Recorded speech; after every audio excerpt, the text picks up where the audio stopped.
ये एक प्रॉब्लम ज़्यादातर मैं मेरे क्लाइंट्स में कॉमनली देखती हूँ एंड इंडिया में 7 to 30% पॉपुलेशन इससे परेशान है। मैं बात कर रही हूँ एसिडिटी के बारे में एंड इसीलिए इस वीडियो में मैं शेयर कर रही हूँ 3 सिंपल एंड डुएबल टिप्स जो आपकी एसिडिटी को क्योर करेगा naturally. Hello and welcome to Health Secrets by Swati. I'm Swati, clinical nutritionist, diabetes educator, and certified yoga coach. I have more than 15 years of experience in this field. First is eat slowly and chew well. ये सुनने में तो बहुत ही simple सी tip लगती है, मगर ये habit सबसे ज़्यादा इग्नोर्ड है। नो एक्चुअली हमारा डाइजेशन प्रोसेस हमारे माउथ से शुरू हो जाता है।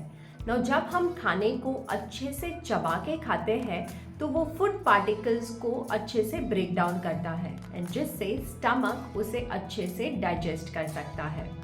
नाउ जब हम धीरे धीरे खाते हैं तो वो सिर्फ स्टमक पे ओवरबर्डनिंग नहीं कम करता, साथ में ये एसिड रिफ्लक्स से भी हमें बचाता है। सो ध्यान रखें कि जब भी आप खाना खाएं तो एक जगह पे बैठ के एंड धीरे धीरे अच्छे से चबा के खाएं। Second tip is hydrate well but wisely. Now ये टिप को बहुत गौर से सुनना एंड बार बार सुनना। नाउ हमारे शरीर में हेल्दी चीज़ों की भी लिमिटेशंस होती है। नाउ यहाँ पे 2 कंडीशन है।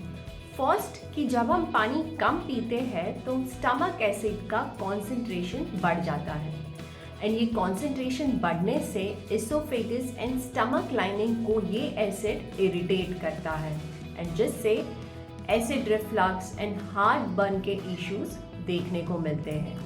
सेकेंड कंडीशन इज कि जब हम एक्सेस में पानी पीते हैं तो ये स्टमक एसिड को डाइल्यूट कर देता है। नाउ स्टमक को एक स्पेसिफिक लेवल चाहिए एसिड का टू डाइजेस्ट द फूड, मगर जब ये एसिड डाइल्यूट हो जाता है तो डाइजेशन प्रोसेस डिस्टर्ब हो जाता है एंड जिससे कारण डिस्कम्फर्ट एंड ब्लोटेडनेस जैसी इश्यूज देखने को मिलते हैं। सो डिहाइड्रेशन या ओवरहाइड्रेशन ये दोनों कंडीशन नेगेटिवली इम्पैक्ट करती है एसिडिटी पे एंड ओवरऑल डाइजेशन प्रोसेस में। ध्यान रखिए कि आपको एडिक्वेट पानी पीना है, that is about 10 to 12 glasses of water पर डे, जिससे stomach acid and digestive enzymes दोनों का बैलेंस बना रहे। एंड इस वीडियो के एंड में मैं एक हर्बल टी की रेसिपी भी शेयर कर रही हूँ जो एसिडिटी को कम करने में मदद करेगा। सो ये वीडियो को एंड तक ज़रूर देखना। Third tip is avoid meal gaps and control portion size. Now कई कारण सर हाउस वाइफ वो नॉर्मली अपना ब्रेकफास्ट स्किप कर देती है या वो दोनों मील्स के बीच में कुछ भी खाते नहीं हैं, और अगर हम ऑफिस में हैं तो ऑफिस में बैक टू बैक मीटिंग्स के कारण भी हम कई बार अपना मील स्किप कर देते हैं या हम मील्स को डिले कर देते हैं, जिससे कारण मील्स के बीच में बहुत लंबा गैप हो जाता है। स्टमक वो कॉन्स्टेंटली एसिड का प्रोडक्शन करता रहता है, मगर जब हम खाना नहीं खाते हैं तो वो एसिड स्टमक लाइनिंग को इरिटेट करता है एंड जिससे हार्ट बर्न के इश्यूज देखने को मिलते हैं। सो ध्यान रखें कि आप फ्रीक्वेंटली खाना खाएं, that is after every 3 to 4 hours आप कुछ ना कुछ खाना खाएं। नाउ जब हम खाने के बीच में लंबा गैप कर देते हैं एंड फिर उसके बाद जो खाना खाते हैं वो हम नेचुरली ज़्यादा खा लेते हैं, मतलब गैप के बाद हम खाने को ओवर ईट करते हैं।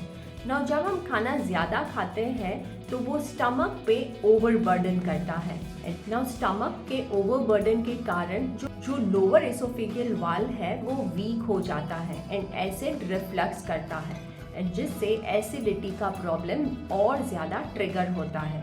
सो ध्यान रखें कि आप always small and frequent meals लें एसिडिटी को अवॉइड करने के लिए।